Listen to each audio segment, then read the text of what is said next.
Assalamualaikum, salam sejahtera Sobat Santi. Kita jumpa lagi di Cangkir Santi 11, berbincang dan berpikir untuk insan peneliti tayangan ke-11. Kali ini kita akan melanjutkan bab statistik, yaitu pada tahap analisis data. Sekarang saya di Markas Forex di Ponorogo. Yuk kita lanjutkan. Semoga Sobat Santi masih ingat ya, pas dalam statistika kegiatan diawali dengan pengumpulan data atau pulta, bisa pakai cara wawancara, observasi, angket, pengukuran khusus misalnya tekanan darah dengan mendapatkan data primer. Boleh juga cara keenam, yaitu studi dokumen yang akhirnya mendapatkan data sekunder. Kemudian pada tahap berikutnya dilakukan OLTA, ini di Cangkir Santi 10, yaitu mengolah data. Pertama kali dilakukan editing, persamaan coding dan tabulasi. Misalnya didapatkan hasil olahan seperti ini. Ini ada nomor urut, kemudian ada variabel motivasi, kemudian ada kinerja. Motivasi 321 ini anggap saja motivasi tinggi, 2 sedang, 1 rendah. Kinerja itu misalnya 2 itu cukup, berarti 3 adalah kinerja baik. Kalau misalnya di sini ada 1, maka ini kinerja buruk. Nah, kira-kira seperti itu. Nah, selanjutnya untuk melakukan analisis, kita tinggal melihat tujuan penelitian kita.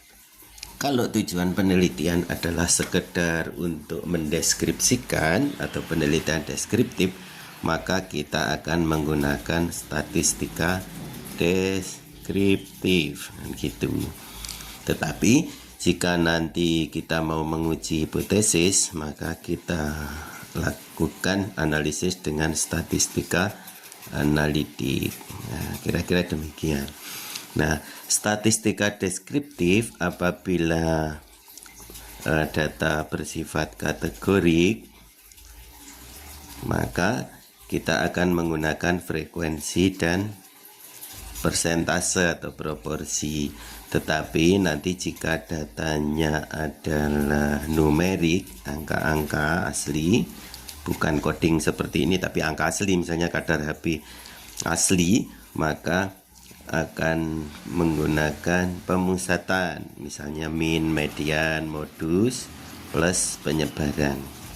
Penyebaran itu bisa ring, standar deviasi, seperti itu. Anda bisa buka pelajaran di SMA dulu. Nah, jika statistik analitik yang digunakan, ya maka kita tinggal memilih apabila data kategorik, ya, apabila datanya kategorik, maka kita akan menggunakan statistik non parametrik, kira-kira seperti itu. Kemudian apabila nanti datanya adalah numerik, maka kita akan menggunakan statistik parametrik, kira-kira seperti itu. Nah, apabila disodorkan data seperti ini dan kita hanya ingin melakukan deskripsi saja, ya berarti kita menggunakan statistik deskriptif. Nah, datanya ini kategorik apa numerik? Meskipun ini kayaknya angka, tapi ini angka simbol saja. 1 adalah motivasi rendah, 2 sedang, 3 tinggi, berarti itu kategorik. Nah, karena kategorik maka dilakukan analisis pakai frekuensi dan persen. Misalnya ini 80 orang, tinggal dibuat aja analisis secara deskriptif untuk data kategorik, yaitu frekuensi dan persentase. Berarti ini tinggal kategori motivasi gini, kemudian ini rendah yang 1 tadi ya, kemudian ini motivasi sedang, ini motivasi tinggi, kemudian berapa persen, berapa frekuensi, dan ini berapa persen. Jadi totalnya 80 orang. Anggap saja ini 40, anggap saja ini 20, anggap saja ini 20. Berarti 40 dari 80, 50%, ya kan? Terus ini 25%, ini 25%. Nah, Jadi sederhana seperti ini saja. Namun apabila kita melakukan statistika analitik dan datanya tadi adalah data kategorik, motivasi, apakah berkorelasi dengan kinerja misalnya. Nah, berarti tinggal kita lihat, oh ini statistik analitik akan menguji hipotesis. Apa hipotesisnya?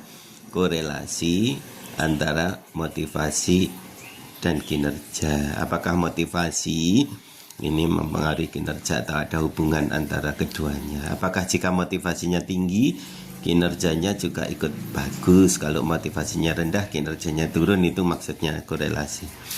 Nah, akhirnya, oh berarti data saya kategorik apa numerik? Kategorik. Berarti saya harus pakai statistik non parametrik untuk data kategorik bertingkat, karena ini kan 1, 2, 3, motivasi rendah sedang tinggi, kinerja buruk, cukup, dan baik. Nah ini kan berarti berjenjang. Ini disebut data ordinal. Oh, kalau berjenjang ordinal seperti itu, maka uji yang cocok adalah uji korelasi kendal tahu, misalnya gitu ya. Nanti tinggal melihat daftar uji yang cocok. Silahkan melihat di buku-buku statistika. Oh, kalau uji korelasi kemudian ada 2 variabel kategorik tapi bertingkat seperti ini, salah satu pilihannya adalah uji kendal. Mungkin ada uji Spearman dan seterusnya. Kita tinggal menyesuaikan. Nah, kira-kira seperti itu aja sebenarnya analisis data. Setelah dianalisis, nanti tinggal menyajikannya seperti apa. Nah, nanti kita jumpa lagi pada cangkir Santi ke-12 bagaimana menyajikan data secara ringkas dan praktis. Saya rasa cukup sekian Sobat Santi. Bincang-bincang kita di cangkir Santi 11 tentang tips sederhana untuk memilih cara analisis data yang sesuai. Kita akan jumpa lagi nanti di cangkir Santi ke-12 tentang tips penyajian data. Assalamualaikum, salam sehat, sukses dan bahagia untuk kita semua. Amin. Dapat.